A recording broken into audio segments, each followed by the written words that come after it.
লেখাপড়া করে যে গাড়ি ঘোড়ায় চড়েছে। লেখাপড়া করে যে গাড়ি ঘোড়ায় চড়েছে। হ্যাঁ নামো কেন? নানা এই দেখো কেরামনি 1000 টাকার নোটটা রাস্তার মধ্যে ফেলাই দিয়ে গেছে।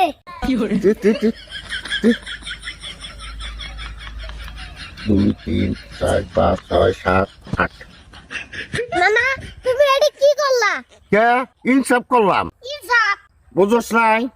যেটা একটা ফালাই চেয়ে গেছে, একটু পরে খুঁজবনি, খুঁজে হাইরা যদি না পায় তাহলে তার মনটা খারাপ হবো না? যেহেতু আমরা টেয়ারা দেখলাম তাহলে আমার ঘরে একটা হক আছে না? এই 800 টাকা থুইয়া এই জন্য 200 টাকা নিয়ে গেলাম নজাইগা। ও তুই বাদ যা, আমি ছাগলটা নড়া দিয়ে